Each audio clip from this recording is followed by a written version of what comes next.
Hi there, this is Catherine. Thanks you for listening to my SEO Tips micro podcast.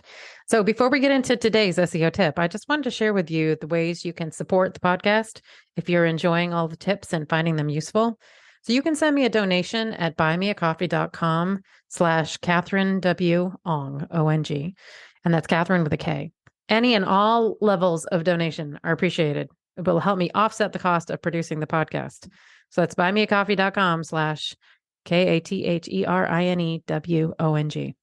I'd also encourage you to subscribe to our email list to make sure you're not missing any future episodes or any other news about the SEO Tips podcast. And to do that, you'd go to wostrategies.com/newsletter. Okay, on with today's tip. Let's talk about the power of an SEO strategy for academic journals. Hello, and thanks for listening to SEO Tips today. So over the past few years, I've been working with some professional journals who are in Google Scholar, but need to improve their Google search visibility. And my focus has been to ensure that I don't recommend changes that's going to impact Google Scholar visibility, but enhance their discoverability in Google search. And it turns out documentation on the difference in these crawlers and algorithms is really hard to find. So after a ton of research, I pulled together this cheat sheet, which I'm going to share with you today. So let's talk with what Google Scholar is. Google Scholar is the sub-search engine of Google that solely focuses on scholarly literature. It includes literature like articles, theses, books, abstracts, court opinions from academic publishers, professional societies, online repositories, universities, and other websites. And if you've personally have published academic articles, your profile is eligible for Google Scholar. And I personally have a Google Scholar profile. I've linked to it on my website if you're curious and checking it out. To be included as an institution, however, in Google Scholar, Google recommends that you have your website hosted by one of their 6 to 10 Google Scholar partners. Now, let's walk through the differences between Google Search and Google Scholar. Google Scholar only focuses on scholarly literature available on the internet. And Google Search has this broader scope and it retrieves all sorts of resources, regardless of whether they're academic or not. The other big difference is the estimated searches per month, the number of people going to that homepage and starting searches. There are 3 million searches on Google Scholar each month, and Google Search, google.com, has 201 million searches a month. So clearly optimizing for Google search traffic will result in more traffic to your site. Let's talk about Google Scholar and how it crawls and how frequently.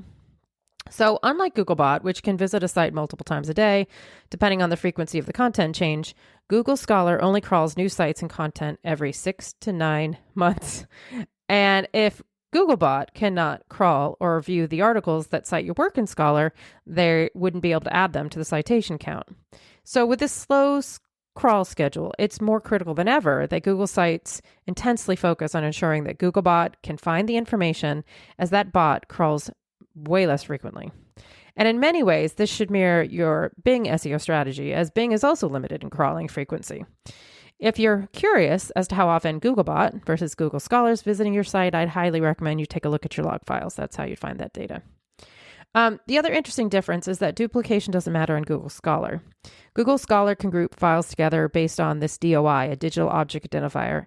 And this includes PDFs, image pages, etc., that are all part of the same article, as long as you've provided proper references in the metadata in the root file. And all the variants combine to increase that citation count. However, Googlebot works differently.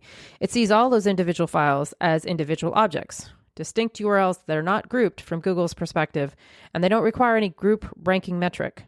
So to ensure that Googlebot sees these variants as part of the whole, you need to do the following, and this is based on Google's Webmaster Help files. You need to add a rel canonical tag from the PDF version, any other version, back to the main article.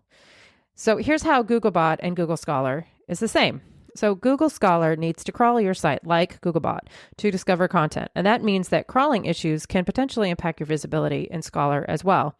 Your navigation needs to conform to what Googlebot can crawl. And this means that JavaScript navigation and navigation that relies on form submissions or internal search should be converted to something that works well with Googlebot and therefore Google Scholar.